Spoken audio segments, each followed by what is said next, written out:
Welcome to your Daily Writing Habit, episode number 347. If you're writing a book or thinking about it or trying to finish your book or trying to promote your book, you are in the right place.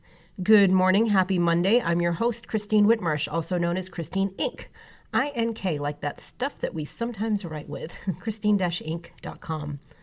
Each day I'm sharing with you the writing habits I've learned over my 18 years as a ghostwriter, book coach, and author. I have found that three things in particular have a huge impact on your success as an author, and they have the ability to turn someone who barely considers themselves to be a writer into a published author. Those three things are writing fundamentals, productivity, and mindset habits. Here's today's quote. "The true soldier fights not because he hates what is in front of him, but because he loves what is behind him." G.K. Chesterton. And why would I do a quote like that? That seemingly has very little to do with writing a book. Because let's talk about war novels today. Even if you're not a fan, please hang in there with me. There's something for you here, author-wise. And are you a fan of war novels? I'm guessing many of you are probably not. This is a pretty specific niche genre, like so many others. You know, they don't have the biggest fan followings. And I never really counted myself as a fan of war novels either. I've always been a history buff, but never specifically war novels, never really gave them much thought. Until my husband, a United States Marine Corps combat vet, recommended the book The Flight of the Intruder to me. I think this was about a year ago. And I was hooked, mainly because of the depth of character development and also the realism of the world that the author brought to life in the book and then the series, the Intruder series. The Vietnam War from the point of view of a Navy fighter pilot living on an aircraft carrier, a world where his 9-to-5 job was doing bombing runs where he never knew if he was going to make it back to the aircraft carrier alive. Like I said, I was hooked. The drama, the extremes, the unpredictability, the humanity in the middle of it especially. Then this past Christmas, my husband did it again. He got me hooked on the Corps series, of course, about the Marine Corps. Very factually based series of books about Marines in World War II. I'm also learning quite a bit too, which is nice. And I guess it's fair to say I'm a fan of war novels at this point.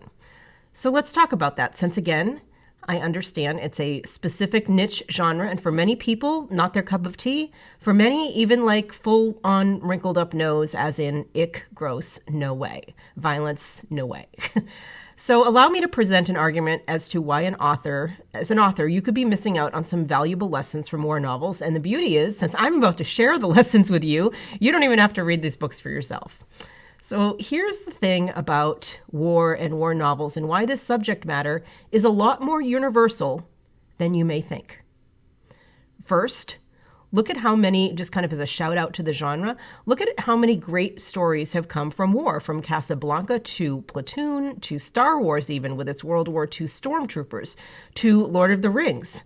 And that's right, Lord of the Rings, the series started as an idea scribbled down, on page, I think it was on the back of his hand, actually. The author J.R.R. Tolkien was hunkered down in a foxhole fighting in World War I, scribbled down the ideas for Lord of the Rings, the initial characters, I believe. War also holds many parallels, some less obvious than others, to the internal wars we fight with ourselves every single day. War novels are great at highlighting contrasts and contradictions with characters that are simultaneously completely committed to the war they've signed up to fight, but they also hate their decision and hate every moment of it.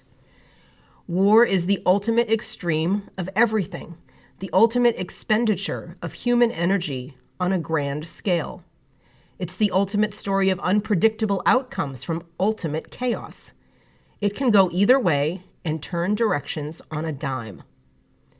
And in war novels, even when you know how the war turns out, you don't know how the individual character stories will. And that's what's great about this Corps series. There are just so many Marines in this 10-book series that this author introduces us to. And so, we know how World War II turns out, but we don't know how these character stories. And for me, that's the hook.